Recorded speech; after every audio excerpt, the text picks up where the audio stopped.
this a blast from the past? Yeah. How are you, my friend? I'm doing good, man. How about yourself? I'm good. That's good. So many may know him as Mr. Randell Green or Dellz, or if you're really old school, you would know him as AMG. AMG, facts. But I get to know him as friend, and it's good to have him back and catch up here. Yes, sir. Likewise, man. What's up, everybody? What's up? How you been, man? What's been going on? Man, I've been good. Just been working crazy. Yeah. I got my own business now. It's a group home. We take care of people with intellectual disabilities. That's awesome. We're always looking to hire. So if anybody's looking for a job, hit me up. Hey, we're plugging that too. If anybody needs a job. Exactly. Just hit me up. I got you. But besides that, I mean, as you guys know me from music. So that's what I've always been doing. I'm always going to do that. And I just put out a album called the Mind of the Machine, produced by Zoilo. Okay. Real Music. Shout out to Real Music. We just put that out a little bit ago. It did good. It's at like 42K streams right now. 42 for real? Or 43. Yeah, okay, yeah, nice. It's doing great. We got a song called Duyo. Okay. I think I said that right. Is that Spanish? It is Spanish. Okay. Yeah. And the thing about this record is Fat Joe is on the beginning talking. He's bigging up me. Okay. And the records, so that's one of like my most streamed records right now. Well, you were telling me before we just started this, like you talk to Fat Joe like on the regular. Yeah, I mean, I'll ask him for things, or I'll send him music and get his feedback, and he'll like it, or he'll tell me, yo, this was dope, or what to do. And then, he still wants to work with me, so I appreciate that. That's so crazy. That. Yes, sir. That's so crazy. And we were saying too, like from when we were younger, Randell and I, or Dellz and I, got to be in high school together, which we can go into all that. But it's crazy because I've mentioned this on here before with the last podcast with Troy, but I used to be a rapper, if anybody wants to know. Facts. Yep. Mikey B. Oh, man. But we had it was myself, Randell, our good friend Dexter. Yep. Shout out to Dexter. Esh was there with us.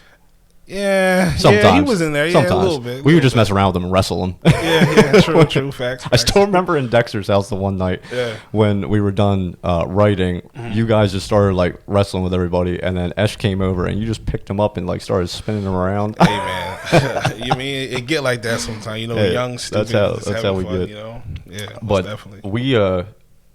Well, you guys had the group, and then I was just hanging out with you guys and just writing here and there. Dexter and I were going to kind of write our own little thing. Yeah. But we used to go by BMC. BMC, we still do. Not Dexter as much, but BMC was my brother's group, and he passed it on to me. Yes. So then throughout the years, we formed with me, you, Dexter. Yeah. Then it was, at one point in time, it was Lucas and his boy Hayes, and me and Dexter, and then we switched it up. It originally was me, White Mike. Yeah, his name was Skrilla back then. Yep, so Skrilla. Skrilla. It has evolved into just now it's a one man band right now, which is just me, which I love. You know what I mean? I love that. I love the fact that I don't have to share the spotlight right now. You know, right now, I feel like I use that time to polish my music abilities, and that's what I needed. Like the groups right now is not for me. Like I want to do my own thing right now. Yeah. And you've been doing amazing at it. Thank you. I appreciate. I mean, seriously, it's been so awesome, and that was one of the reasons I wanted to get you on the show, because just to watch you evolve from what you have been since high school. I mean, you've just gotten so much better. I appreciate that. You're the last time I saw you, I think we were at the show at Tellz 360. Yeah. And that show was just, that was the first time I heard you rap in a while. Yeah, man. Yeah, I remember that. That was dope. That was when I was working with that album was called The Open Book, and that was produced by Wombat. So shout out to Wombat. Wombat, okay. Yeah, Wombat Records. We did a whole album. That was like my first solo without BMC, without the group, without any of those members that we just talked about. It was just me. And then I branched out and got my own features and things like that. Yeah. And after that album, I was like, damn, I really can do this shit on my own. Like, I don't need an entourage or a group or anything like that. So that's when I started doing my own thing. That's awesome. After that, So for the folks at home that don't know you or know a lot about you, why don't you just give a little brief history of yourself, kind of your story, what inspired you to get into music, and just kind of where you're at with that now? Okay, well, my name's Randell Green. I started rapping since I was 6. I originally started doing music when I was a baby because my dad did music. Then my brother did music. So I just kind of followed in the footsteps of that. I wasn't the best back then.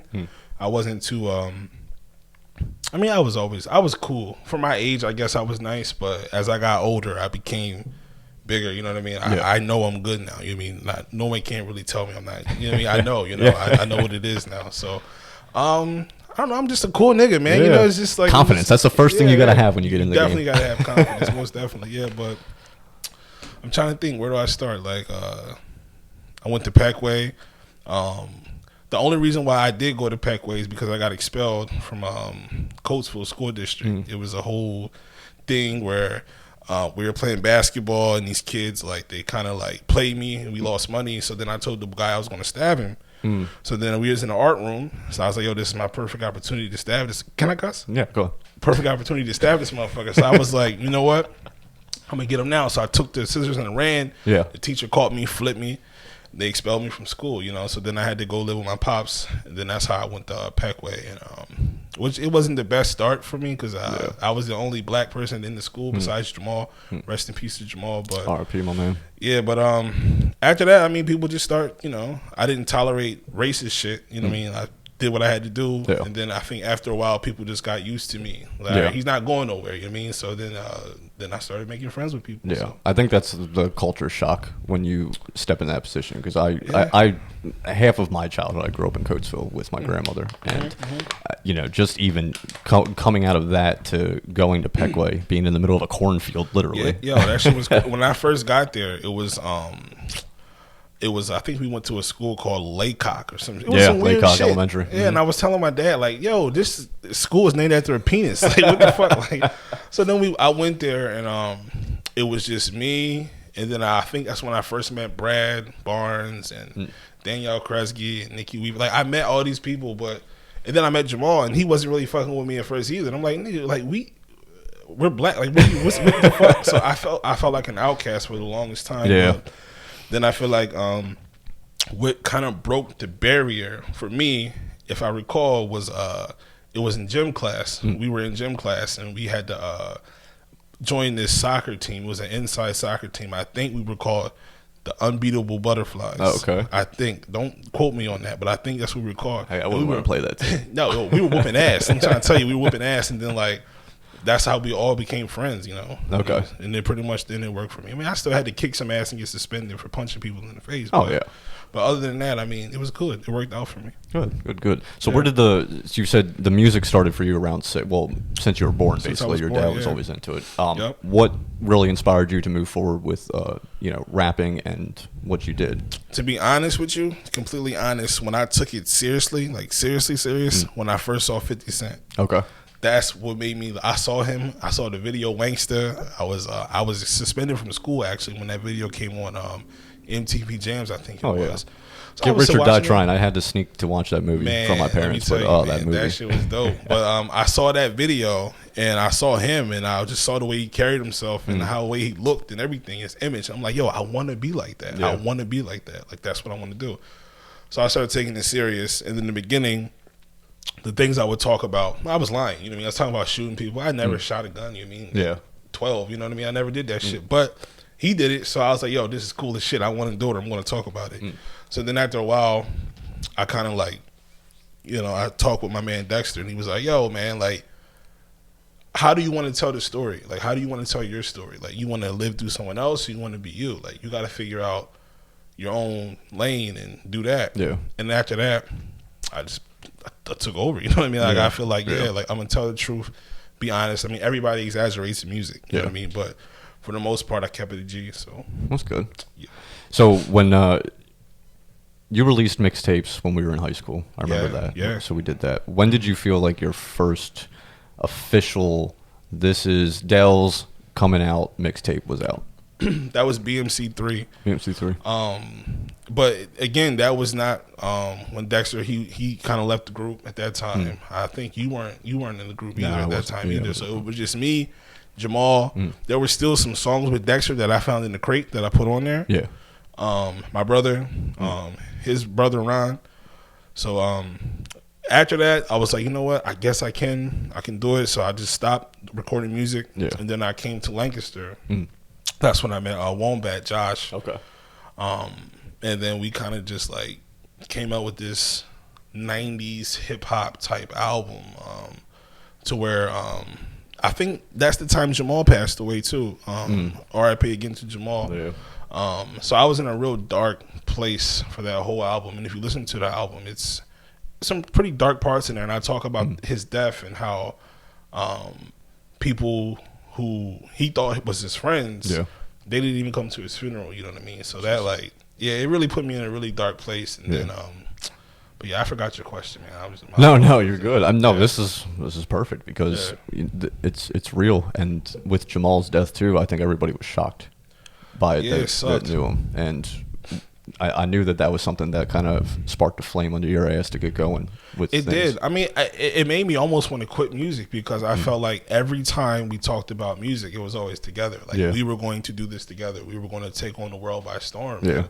I feel like the events leading up to his death, I feel like if I would have reached out to him, maybe I could have prevented it. You know what I mean? And I always think that, like, damn, like, this is my best friend. This is somebody I call my brother. Like, we grew up together from, like, 5th grade to adulthood. Yeah. So just me looking back, it's a lot of regret. And it still is a lot of regret. Like, I feel like, and this is for the people listening, like, if you got friends, always check on them. Reach out to them. Yeah. Make sure they're good because you never know when it's going to be it for them, you know? Yeah. And I'm not crying. I'm just allergies. No.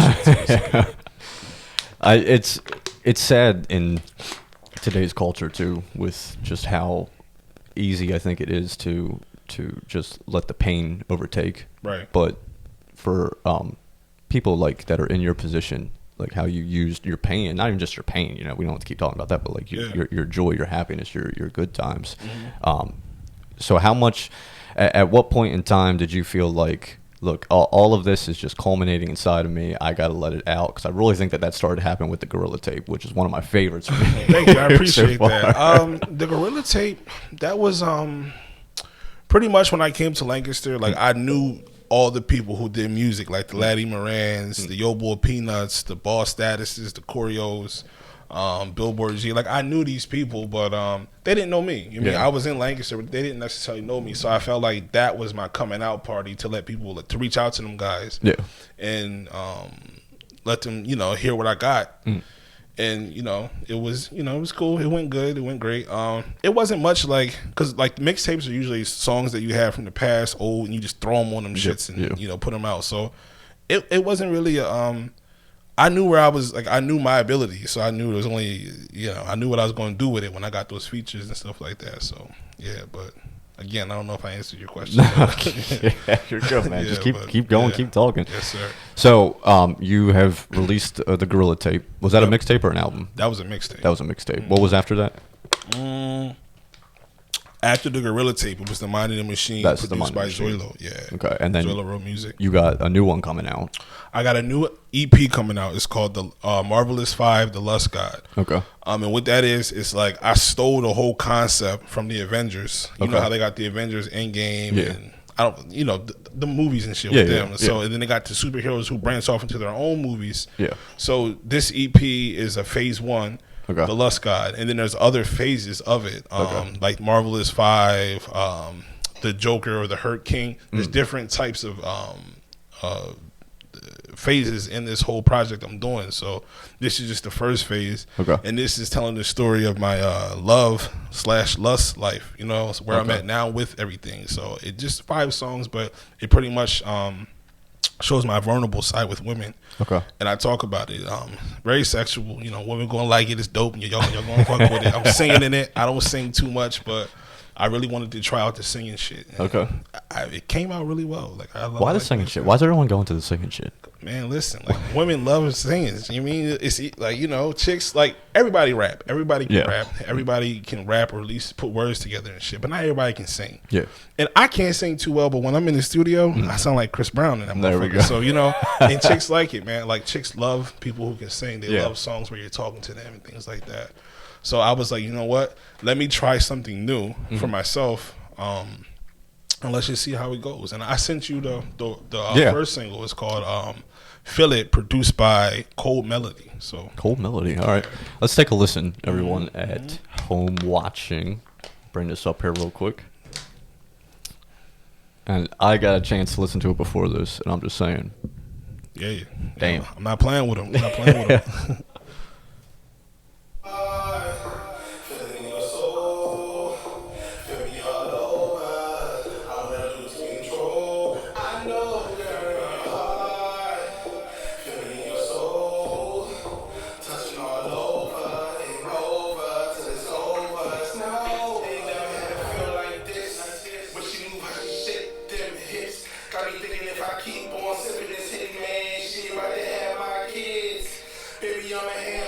just wanna nail you. I just wanna kiss and rub. I wanna smell you.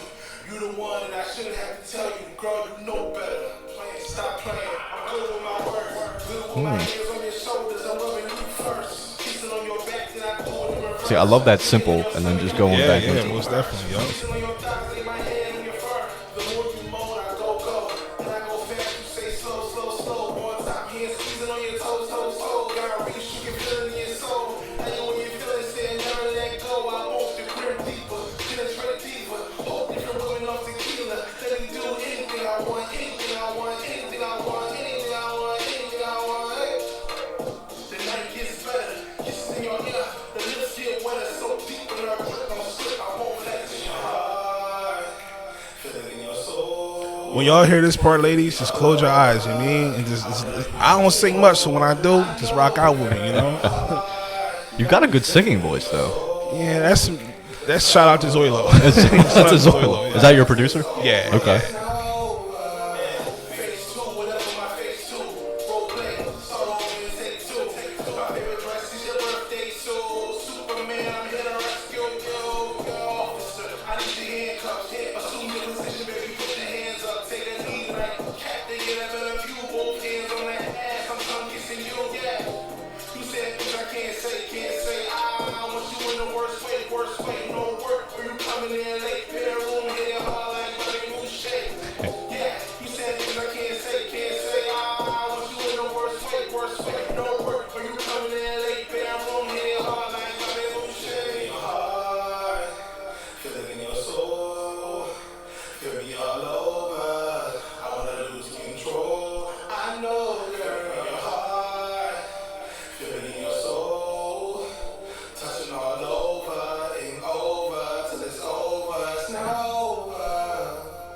Yeah. Dellz. Yeah. And that was an exclusive that was never been played before, right? That has not been played, no. Ladies and gentlemen. Yeah. Exclusively. Yeah. On this. You haven't heard it yet. Yep. Now you have. That's smooth. I like Thank that. you. Who's your producer? His name is Zoilo. Zoilo Real Music. Okay. I got a couple of them, but Zoilo is the one that I've been rocking with heavy lately. Okay. Last year we did The Mind of the Machine. Yeah. We're doing The Mind of the Machine Part 2. Okay.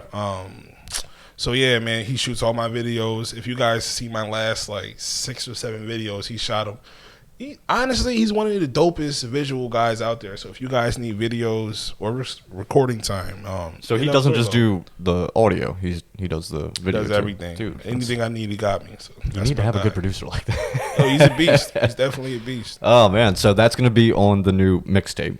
No, the album. The new album. The EP. Okay, it's gonna be EP. The EP. Yep. So it'll be on the new EP. When are you looking to release that? We were talking about doing it on Valentine's Day, but we might just drop this single on Valentine's Day. Just a single? Yeah, and then towards the end of the month, drop the whole EP. Okay, I got you. Well, I might have to release this then before I was going to release this. Hold on, wait, let me see here. When's Valentine's Day? I think the 14th, 15th? That's this Sunday. I was going to release this on the 17th. Damn, is this Sunday? Yeah. Damn. I think so. Yeah, it's a Sunday. I knew that. Yeah, I knew that. Damn. Yeah, we'll see what we can do. Anyway, that's awesome, man. Yeah. So you got that. Is there any other projects you got coming up?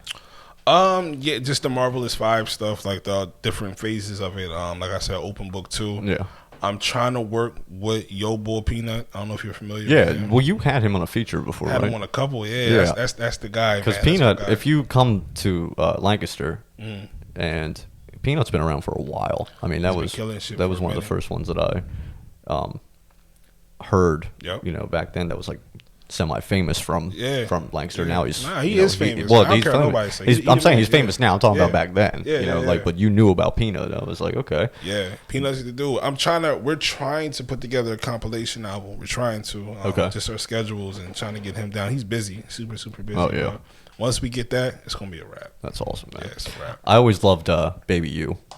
That was like 3 years ago. Yeah, that joint was. I was actually gonna put that on the Lust God, but then I was like, nah, it's old. I didn't want to put it out. Dude, put it on there. Oh my gosh, that's so good. For people that didn't hear it, it's on SoundCloud. If y'all want to check out on SoundCloud, yeah, check it out on SoundCloud. Yep. Where can people find you on SoundCloud?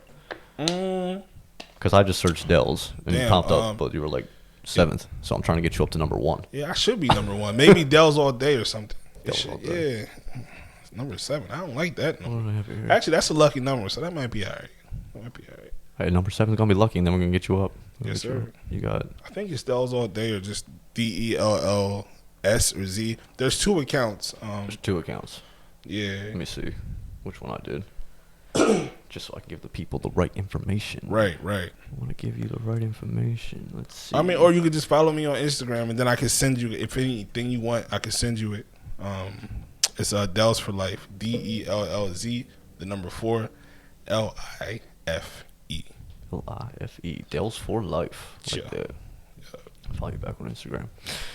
So with the Lust God, so you're doing these different phases, like the Avengers movies. Where did you come up with each name? They're still yet to be determined. The first one was the Lust God, because I felt like where I was at in my life was like a lusty part, like relationships, struggling with relationships right now with women. Got you. But trying to find love, trying to find what love means, and so throughout of it was a lot of lust to get to that. And I think I'm finally there. Okay. I hope I'm there. I hope I'm there, but I'm trying. Is there a lady in life, Mr. Dellz? You gotta check out the EP. Nah, you gotta check out the EP to check out the EP. Yeah. Check out the EP. I pretty much disclose everything on the EPs. That's awesome. That's awesome. Are you shooting videos for this one? I want to, but when I did Brown Mona Lisa, have you seen Brown Mona Lisa? Yes, I did. It was beautifully done. Thank you. Beautifully done. I'm trying to do something like that again, but it's a little tricky now in my situation. So I got you. Yeah, so I'm gonna try to. I'm definitely gonna try to. Who knows me? You guys know what I'm into, so I'm definitely gonna try to do something like that. What was the inspiration for Brown Mona Lisa? I always wanted to ask you that. The song or the video? Both. Which one? Okay, so the song was I wanted to paint the picture of the beautiful brown woman, and not just brown, just all women in general. You know what I mean? Because I love women, I really do. Seriously, like I do. So I wanted to just shout out women, brown women, Spanish women, French women, African women, all women. I wanted to do that. So that's what I wanted to do. That's what inspired Brown Mona Lisa. Okay. The video. Zoilo, we sat down and I was like, I want something sexy. Like I want to act. Damn it. Yeah. I want this shit to look real. Make me famous. Yeah, like make me look like a star in this joint. So we came up with the concept. We had a lady named Joy. Yeah, I don't know her last name. But Joy. She agreed to do the video, and it turned out amazing. Like it was fun. Like it was actually fun. It was fun. My lady at the time, she didn't think it was too cool, but that shit was fun. What's it like shooting a music video?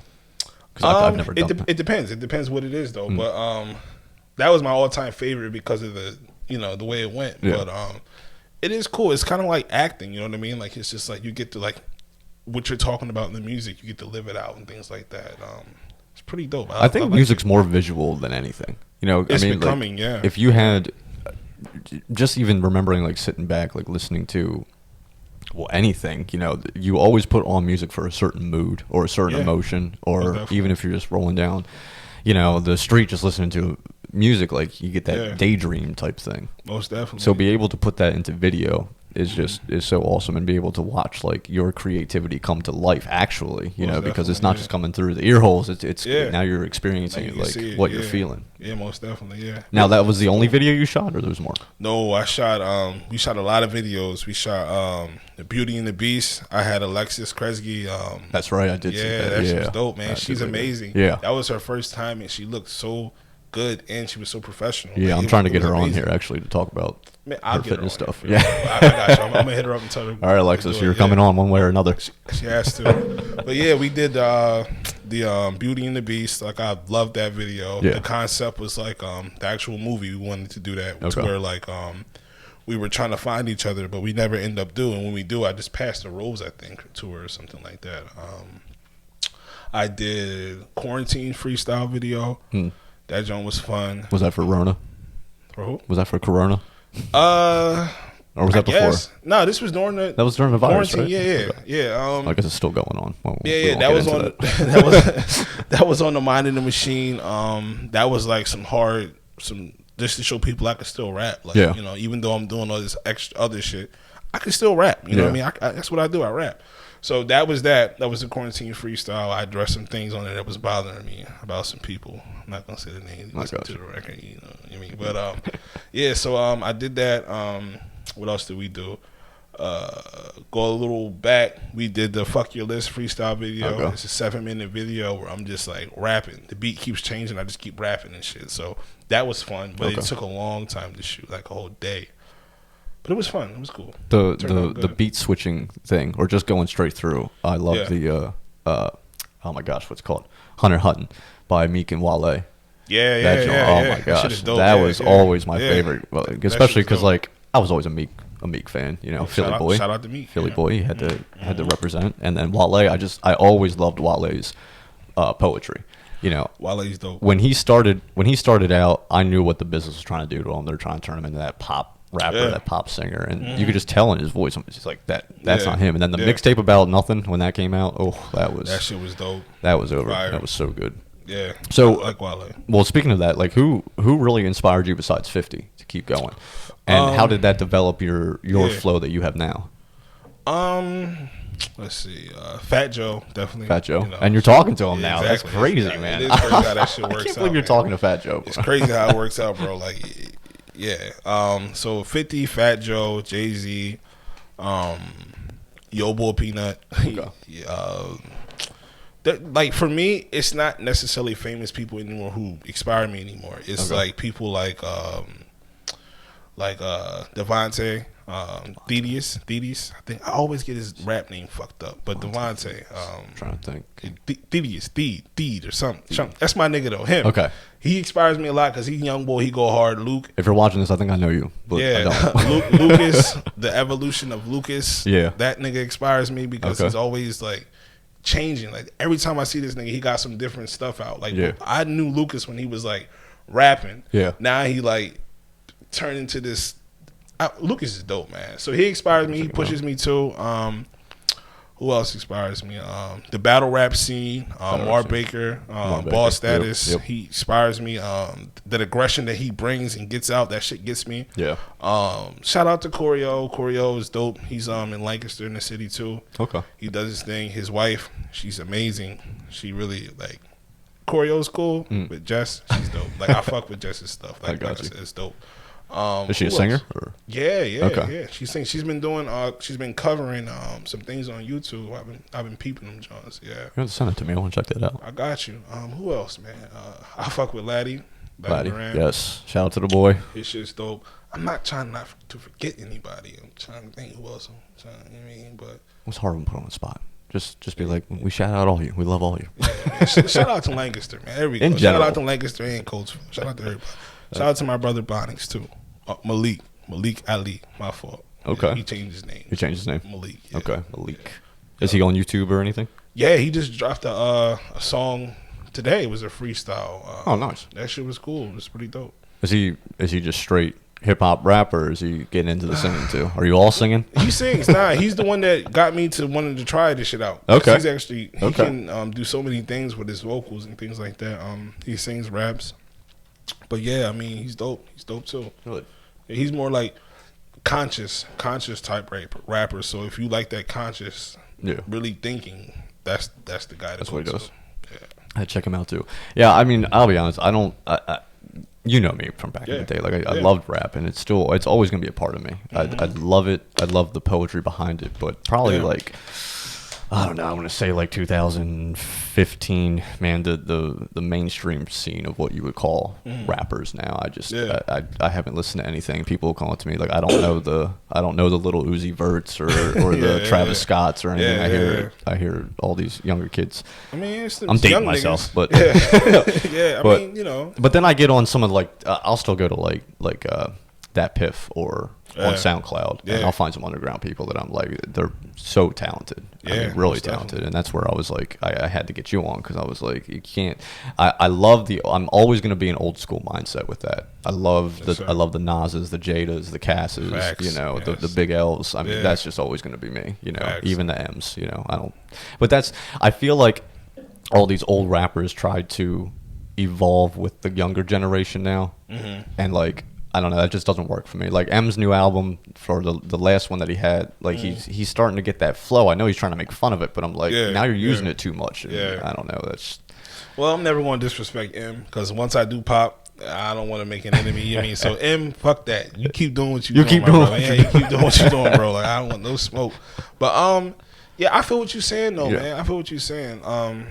I do want to talk about how we started. The group and everything. Let's do it. I remember I was talking to Dexter. He was my partner when we started BMC and everything like that. So I told him, I said, yo, I got somebody I want to bring in the group. And Dexter was like, can he rap?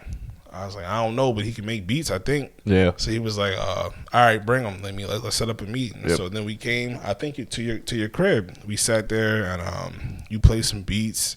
And I remember this one joint you played. It was Dr. Love. You remember that shit? Dr. Love. Yep. Yeah, I remember that joint. That was one of my favorite joints. Well, there used to be a website, and I made all of those off of that website with samples. Yeah. But you could actually like go into the rhythms and do whatever you wanted to. And I just remember I found that Dr. Love sample. I probably shouldn't say it because there's a copyrighted shit on that. But anyway, so I found this sample. And then I started just messing around, and that was like one of the first ones I ever. That shit was fire. Then we did the Monday, Tuesday, Wednesday, John. Yep. Monday, we did that, and then there was a time when I was like, I'm done with rap. I talked to Dexter and you, and I was like, yo, I'm wanting to pursue football because I was on high school playing football. So I was like, look, I want y'all when I get back, I'm coming back, but for now, I'm gonna put rap to the side. And you guys were like working. Dexter would call me every day about some shit you guys did. He's like, yo, listen to this. You need to play it for me. I'm like, oh shit, that's dope.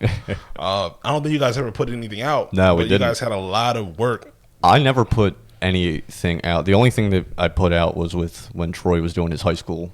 Yeah. Shout out to Troy too, man. Shout out to the boy Ghost. Shout out to Troy. Yo, I'm gonna keep it 100. Troy don't look like he can rap. He don't. You mean? But he can. But that motherfucker can rap. Yo, I remember one day I was chilling with Dex. We was with Lucas, and I forget where we was at. We was drinking and shit, but I forget where we were at. But Troy came to the thing and was like, "Yo, I can rap." So I'm like, "All right, man. Yeah, you can rap, sure." So then he said, "White boy like a watch. How I got these G's shocked." When he said that line, I looked at Dexter, and he looked back at me. He was like, "Yo, say that again." And then he said it. I was like, "Yo," but he said some other shit before that. But he tied it in with that. Yeah, that shit was hot. I was like, you know what, man, that was fucking nice. He was always a storyteller. I love that, and that was the thing that always inspired me with rap. I loved the story behind it, which is why I think I have such an old school mindset with it, because they told a story, a real story. Definitely. It wasn't just, going out, having sex, doing drugs, drinking. Like there was, it was in there obviously, but that's what they were actually going through. It wasn't because they were trying to be cool. That's why I respect all the people that paved the way. Right. I'm not even talking about like in the 80s. I'm talking early 90s. I really think that's when the renaissance of it all, came out. Even when I was growing up, young Wayne, I remember Mixtape Weezy. Mixtape Weezy. That was always good for me. But yeah, I think so. I never released anything, and I could kick myself in the ass for not releasing the last one I did, because if you get a chance to talk to Troy or Lucas, ask them. I had come up with this concept of a mixtape called Righteous Man, Wicked Ways. And who really inspired me for that was Kendrick and his flow. Like I didn't take his flow, but I was like listening to him. I heard these beats that he was on, and I'm just like, he's just talking. Like he's just talking. I was like, I should just start talking, instead of trying to actually do it the right way, quote unquote. And I wrote this one song called Is It Conspiracy? And I wish I would have, Troy and I tried to record it, and then something happened. We didn't get a chance to record the track, but I could, that mixtape will always be something special to me, and I always wanted to release it, but I never did. You ain't dead, man. Shit, you can still do it. Yeah, but times, things, other things, man, podcast. Hey, man, you could always. Does Troy still rap? Is he still doing this thing? He actually wrote something. When was that? Last year. It was like late 2019, early 2020, and he was actually going to write it. And it's funny you say it, because it was actually about love, finding what love actually was, and finding the right one, and exes, and how it turned him into it was. And he's gonna be well, no, he ain't gonna be modest about it. He's conceited as hell. And if you hear him talk about this though, I mean, hit him up and ask him about it. It was dope. And I haven't talked to Troy in a minute. He had some hot beats on there too. I mean, he was always collecting beats. The thing about Lucas and Hayes and Troy back then, I think they were a group, if I'm not mistaken. Yeah, rap superstars. Yeah, but they had some nice ass beats, man. Like I remember I was telling Dex, like, yo, these beats is nice, man. Like, you gotta see where they got these beats from. Like, and then I remember Luke, and I mean I keep fucking up his name. I don't know his rap. Luke changed his name like 20 different times, so I don't know what he goes by. Lucas. Now. Yeah, it's No Love Luke right now. Like I said, he changed his name a lot. So always be leaked though. He's gonna come on too. I can't wait for that. Perfect. He did an album called College Prep. Yes. And that shit was my god, that shit College was dope. Prep. Yeah, he had me and Dex on that. Yep. Hayes, I forget the song we did. I think we called it Grocery Money or Grocery Tax or some shit. But that shit was hot. I remember that now. That was when we were back. It might have not been College Prep. It might have been before that. No, it was College Prep. I do remember that we were producing everything on GarageBand. Oh, wow. That whole one of those. It was either College Prep or it was the one before that. I do remember I took the photo for him though for College Prep because it was a whole bunch of heads or something on a. I think, well, no, maybe that wasn't College Prep. I can't remember what album it was, but we were just in his room, and he had an L, he had like a bottle, and he just had his foot out, and like he looked like he was passed out. So I took that, and then we just wrote College Prep or whatever it was on the shoe, and that joint turned out hot. Like that was good times. Yeah, shout out to No Love Luke. No Love Luke. Shout out to No Love Luke. He should be coming on soon. I reached out to him. I reached out to him. I'm just trying to help people, everybody. So if you want help, come on. Facts. Let's get it. But yeah, so when did we start? 10th grade or 11th grade? Damn, bro, I don't know. It was a minute ago. Not 12th. No, it wasn't senior year. Because I ended up going to CTC. Yeah. The tech school after that. It might have been 10th, 9th, 10th grade maybe. I think it was like 9th or 10th. Dex was in the grade higher than me. Yeah. So it might have been that. Yeah. Well, let's not leave him out. He had some hot bars too. Dexter. Yeah, Dexter's amazing. Dexter man. He was a wordsmith, most definitely was. I'm trying to get him out of retirement to do it now, but he's doing his own thing. He needs to. Dexter, if you're watching this and listening to me, please come out, bro. You always had that fire. You know what's crazy about Dex? I got a mixtape that he never put out that I have. I don't even think he has it. Okay. I have it. Yeah, it's like I think he did like 7 tracks. Just to this day, they all pop to me. I mean, yeah. So yeah, I mean, so I might leak it. I might have to get that. You're gonna have to send it to me. I might leak it. We might be blackmailing you right now, sir. That shit is dope, man. Shout out to D. I just remember when we were trying to write though. Oh my gosh, Dexter and I would just get so high, just so fried, and then just not even be able to, be able to think anymore. Yeah. Back in the day, I do remember the one time we were all at Dexter's house. I think this was one of the first meetings between you, myself, Dexter was there. I think Esh was there, and then Troy and Lucas came up, and we were just walking around the cul-de-sac, and we were all gonna write. I think it was like a 6-man track, and I'm trying to remember what that was because I wanted to bring that up and talk about that, but I can't remember what that was. I forget a lot. I used to do a lot of drugs. I don't anymore. I promise. Right. Damn, I don't remember that. Damn, I don't know. I was supposed to do a lot of music with people back in the day. There's so many like things with music that I got into. With Dex, man, like that was my guy. When we started rapping, this shit was fun. Like I felt like when we first did our mixtape, it was Playing with Fire mixtape volume 1. Everybody at Peckway Valley, they thought that shit was funny. That we were making an album, a mixtape. They thought it was funny. They thought we were joking. But when we put that shit out, man, like nobody was laughing anymore, and we made money. Like we made a lot of money off. Even the first the first BMC album. Yeah, the Playing with Fire 1. That was hot. I was always bumping that. I can't remember any of the songs. I wish I still had the CDs. Man. I can't really either. I wish I had the CDs. I don't remember them either. But I mean, I'm sure I got them. I just gotta go digging and just dig CD crate. Dig I and had a leak, CD bro. crate and stuff. But yeah, man, it was dope, and that was fun. Like that was the most when we made it. Like I think it cost us $120 to make it, and then we ended up making like $400 off of it. And it was crazy because like we can't really do that shit because there were other people's beats and stuff. We were young, we didn't know. Yeah. We just sold it in school like $5 and we would go to parties and sell them there and shit too, and people would actually buy them. And then I walk down the hall and people would be like, I smoke weed because I like it a lot. I fuck bitches because I like it a lot. So that was pretty cool. Like, and that was the first time I was like, yo, this shit is dope. Yeah. And then the second one came, third one came, and then my actual first album came, and then it's just different from there, from that point on. So the first album was what was that? My first album or the first mixtape? The first album. The first album was called Open Book. Open Book. That was it. That was it. Well, that was the one that. No, that wasn't that. That was a Gorilla mixtape. I love that mixtape. I'm sorry. The Gorilla mixtape is dope. So what inspired Open Book? Open Book was it was pretty much my coming out party, my solo project, my first actual solo project, and I just wanted to talk about the things that were on my mind. Like I said, I was in a dark place after the passing of my friend Jamal. Yeah. So all that combined, but then I mean, it was a heartbreak too. I did a song with Haylin. She's dope. She's a dope artist out in Lancaster. She can really sing. And then I did a song with Josh Wombat. Yeah, he's dope too.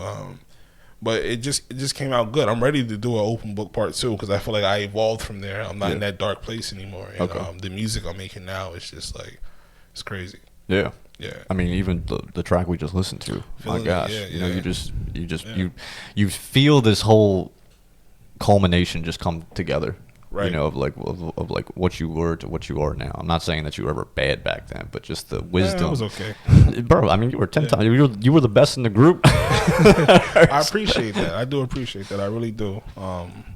For me, like, I always like to push myself. Yeah. I gotta push myself. Like, what really motivates me is, like I said, those artists that I named earlier who really put out things like that, and I watch it and I see it, and I'm just like, yo, this motivates me. Times when I don't want to do music anymore and just focus on the business. Yeah. I'll see something to get that spark or get that itch or get that concept. What is that? What's that itch though? Because every artist has an itch. Like, what makes you be like, we're getting back in the studio? For me, it's like I said, it's watching other people work. I love seeing the success of other people. It drives me to be better, and how can I do what they did better, or how can I push myself to be there? Like, I want that. Yeah. What they got, I want too. Yeah. How can I get it? So then I just try to figure out ways and strategies and concepts I can come up with that can touch people as well. When I think my first song like that was "Fallen" with Yo Boy Peanut. Yeah, "Fallen." Yeah, where I wanted to really go through the mindset of a person who's decisions that they make, how it affects them in everyday life, and I really wanted to tell a story in that. So once I did, and the feedback I got from that was crazy. Like, it was on radio, it was on Hot 97. They had a boardroom meeting about the song. It was crazy, and from there I thought, like, oh shit, this is my break. Yeah, nothing really happened, but it was recognition, so it was cool. It was cool for me to see that, and to feel that. And it made me like, damn, like, there are people out here who really are struggling. Yeah. And if I can just capture what they're going through, what I'm going through, and put that shit in some music, and a nice beat, let people listen to it, it'll catch on like wildfire. What was that like, being on Hot 97? What goes through your mind? You're like, oh shit, I'm kind of famous. I mean, yeah, that's what I thought. You know, I thought it was over. I said, yo, I made it. I did it. I was dancing. You know, it was hype. It was a good feeling. But I feel like it didn't do what it was supposed to do, because I need a manager. I feel like if I had a manager, it would have took it from that. But like I said, I don't really dwell on it. I'm happy that it got out. Now people do, producers and record labels, they have talked to me. So so just keep putting out. They told me to keep being consistent, keep putting out music, and you know, we'll check back with you. I think that's the biggest thing is consistency. Most definitely. I mean, there's so many times where I have a lot of friends that, you know, are into like indie bands and things like that, and they almost had that break, you know, even with like small record labels, and they just couldn't put out the consistency. I'm gonna get it. I'm definitely going to get it. I know you're gonna get it. I'm definitely going to get it. Like, I feel like it's different. Like, my music, what separates me from most people is that I can really do just about anything. Singing is not my shit, but making music that people can relate to, that's what I do. And I feel like if people can relate to it, people want to hear it and want to, you know, listen to it. So mainly, I mean, just for me, and I know us, when we were writing, we lock ourselves in the room You know, just chill, chat, kind of where we wanted to go. Always turn on the beat. What was it like for you over 2020 with coronavirus, with the pandemic happening? You know what? It was the best for me ever because I'm not a people person. I mean, I am. I'm a people person, but I'm not. I don't like crowds of people. I don't like being around people too much. I'm a very. That's why we always got along. Exactly. I am the most introverted extrovert you'll ever meet in your life. Facts. It's like I go off people's energy. So if I don't understand people's energy or if it's not right, I get aggressive or I I can put myself in a situation where I don't want to be in. Yeah. So to answer your question, the corona, it really helped me because I like to do music. Yeah. And there was nothing else to do, you know what I mean? So it just made me really stack up on music and do those things and put them out and not have to go do shows and stuff like that because I hate to perform. I know it sounds crazy, but I had a bad experience to where I don't like to perform too much. But once shit opens up, I'm going all the way out with it. How many live performances have you done so far? Maybe like 6 maybe altogether. 6? Yeah. I definitely got to do more though. Where were they all at? Just Lancaster? Nah, I did some in Westchester, Lancaster, Philly, Downingtown.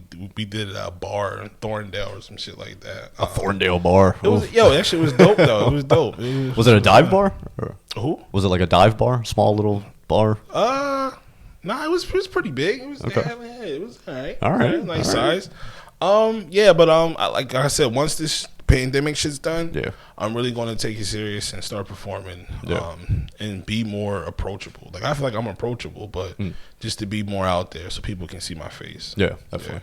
Most definitely. Well, I hope I can help with that. Most definitely, yeah. Let's get it. So, beside from the music, which we can get back into, I'm really intrigued about this business you started, this small business. What inspired that? Who are you all with, and how did that start? The company is called Greater Hearts Human Services, and we started that about 3 years ago. Me and my partner, the mother of my kids, and everything like that. We started it together. We got into it because we worked in the field. I've been in this field since I was like 17. She's a lot older than me, so she's been in it for a lot longer than I have. But one day we were sitting down and we're like, yo, like, why do we keep working for people? Like, we know what it takes to start this. We're experienced. Like, why not just do it ourselves? So then we was like, all right, fuck it, let's just do it. So we did it. Greater Hearts Human Services. We're really good. Like, we are one of the youngest providers in Lancaster County.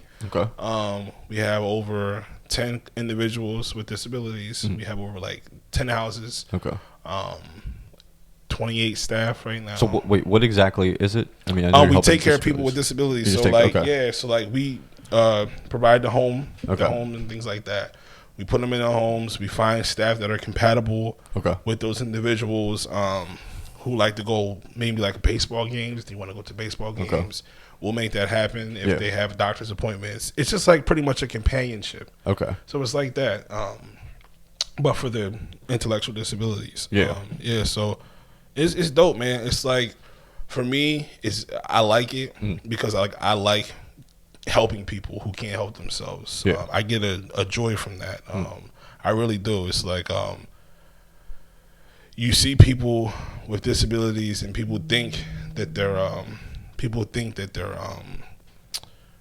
different, you know what I mean? I mean, they are different, but for me, it's like I've noticed that the people that they call normal, they're some slow motherfuckers. Like they're the ones that are crazy, you know what I mean? They're the ones that have the problem, not the people who have the disabilities. Like they're the most. You can have a conversation with them, and they don't have a care in the world. You know what I mean? When you're talking to these different individuals, so no egos and things like that. To where and it feels good. It feels good to at the end of the day know that you're giving back. I have a buddy from church with a disability, and my gosh, if he's not just the purest person I've ever met in my life, exactly. And I think like what you're saying there is like what we would call normal is really insane, right? Because we have this extra like perception on things to where people with that disability, they're just enjoying life. Exactly. They look at us like we're dumb motherfuckers. Exactly. That's what I mean. And it's crazy to think about that. I always envied that type of mindset almost to the point of it's just like, they literally don't have one care in the world. You know, they're enjoying their life and they're loving like they're genuinely loving people. Yeah, like when someone like that comes up to you and says I love you, like it's real shit. It's real. You know, it really is. Best feeling in the world. You know, spread the love. Always spread the love. Yes, sir. So what you said, when did you guys start this? About 3 years ago. 3 years maybe ago? 3 or 4 years ago. Okay. We are we're growing really fast. Yeah. Like, seriously, really fast. Our reputation in Lancaster County with our business is great. Now, is it still just the two of you, or is there? Oh no, there's a lot of people who we hired to work there now. Okay. I'm there every day. I'm the COO, vice president. So I'm there every day to make sure things are running smooth and things like that. But yeah, I mean, you know, shout out to Greater Hearts and everybody there. Yeah. How can people find that and help? You can go to greaterhearts.com. Okay. We have a website. You can hit me up. You know, personally? Yeah, personally, just hit me up and ask me about it. If you're looking for jobs, we are always looking to hire people. But for me, you have to have a good heart. Like, I don't really care about your record. I mean, as long as like you've changed and reformed and things like that, then I'll definitely give you a chance. I'm always down to give people a chance. I know life is hard right now with people not working and things like that. So I always want to give people an opportunity. So what's the thing too? You weren't really affected too much then. Oh no, because it's personal care. Yeah. That's awesome. We're essential workers. So. Where do you see this going? Is it something that Greater Hearts? Yeah. Do you? I mean, like I said, we're one of the we're doing really Lancaster, well. Yeah, we're doing really well. We're looking to expand to other counties, but. Greater Hearts is doing great. Yeah, that's awesome. It's doing really well. Where's the main office at? It's in Lancaster. It's in Lancaster, in the city? That's so awesome. No, not in the city. It's not in the city. Where at? Greenfield. Okay, right outside. That's still so awesome, man. Thank you. That's I appreciate you. You told me that, and I'm like, dude, what? That's awesome. Yeah, I mean, you would never think, but you know, it's dope. I'm excited. I'm glad I don't have to, and not to knock people who work for but like it's so fulfilling being your own boss and making your own schedule. And giving people an opportunity to feed their families and do things like that. It's an amazing feeling. Yeah. That's the thing too, like with you, I can totally see you doing that, man. Because you've always had this caring heart for people. And even the way, honestly, like even the way how we first met, how we started, or how you guys, just took me into BMC, I will never forget that, honestly. I will not. I mean, that was like, that was one of the coolest times for me, because I felt like I was a part of a family. Yes, sir. And that's something that just sticks with you forever. So you've always had that caring heart, bro. Thank you. I appreciate that, bro. You've always cared for people. I know. I'm not going to blow you up too much. I know that ego's already big. I appreciate that, though. I really do, man. Thank you, man. That's awesome. So we have the new EP coming out. Yep. So for the folks at home, what is the biggest inspiration behind how you're going to go to the next level? Man, I don't know. I don't know. Just to be, that's a good question. I was not expecting that. But I don't know. Like the biggest inspiration is just like taking care of the family, man. I want a legacy for myself and for my. How much has that affected since you had the girls? What's that? Or since you had the kids, how my music affected it? Yeah. I mean, not really. Not really? Nah. See, I talk to people that like are artists, and then they'll have a kid. And oh, you mean like does it make you go harder and determine? Correct. Yeah. I mean, I got a business too, so it's I know that. Yeah. So like the business, it gives them a great life. Yeah. You know what I mean? Like they're good. They're set. They're set regardless whether the music works or not. But I mean, I just love to do music. Like I feel like I was born to do music. Yeah. So for me, it's not an option. It's something that's going to happen. You know what I mean? Whether it happens today or tomorrow. But, I mean, I do feel like my time is coming, especially with the connections I made from talking to Fat Joe, Scott Storch. Like, these people are reaching out to me now. And they're watching me. There's labels watching me now. So what do you and Joe talk about? I'm just curious. Just music. It's all music stuff. Music? Like, I've asked him questions about music and things like that, and how I could be better and to put me in the right direction of people who, can invest and things like that. So we talked about that, things like that, and what to look out for, and what to do. So that's awesome. Pretty much everything we talk about is music. Well, it's always tell music. him to come on the podcast. No, I'm just kidding. That might be hard. That might be right. That might be hard. I might get him on the phone or something, but I don't know about it. No, you're good, man. That's so cool. I can't believe that. That's so awesome, man. Yeah, it's dope, bro. What's going on next with trying to figure out names for the tapes, for the EPs? And are any of them going to be albums, or are they just all going to be EPs? They're all going to be EPs. The albums are going to be The Mind and the Machine 2 and Open Book 2. They're going to be the albums. Gorilla Tape 2, that's coming out too this year. But I think after I put this EP out, I'm gonna fall back and get into acting. I've been really wanting to do acting, man. I got this role that I don't want to talk about too much because it's not out yet. But we started filming and everything. It's called Class President, if I'm not mistaken. And I play the lead role. I'm a gentleman who he's a straight A student. He's the college. He's the class president of the school, but he also sells drugs on the side. He's like a drug dealer and shit like that. And his girlfriend's a journalist. Yeah, so that's just dope. And I can't wait till we start, because of COVID shut everything down for us. But so that's something that I can't. Shit, you didn't tell me that. I'm hearing about that. I know, right, man? I haven't told anybody too much about it. That's so awesome. Yeah, and I was in a. Is it on network or? I forget. Roku. We're gonna do it just on Roku. Okay. Yeah. And then there's this other movie I did last year where I played another politician, like the mayor. I was the mayor's assistant or whatever, but I was a killer. You know what I mean? And then we were in the cornfield with guns and shit, and that shit was fun too. I don't know when that shit's coming out. I keep asking the guy, but what's that called? That's called Harvey Legree's something.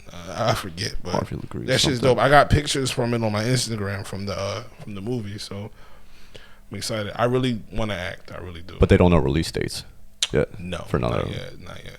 Well, shit. Not only check them out on the EPs, but check them out on the big screen. Yeah, and I can act. I can act like a motherfucker. Like you mean I can act. You were always a character, especially trying to trick all the teachers into thinking that you were innocent. I know, right? Facts. I mean, most of the time I just wasn't a snitch. You know what I mean? I wouldn't tell.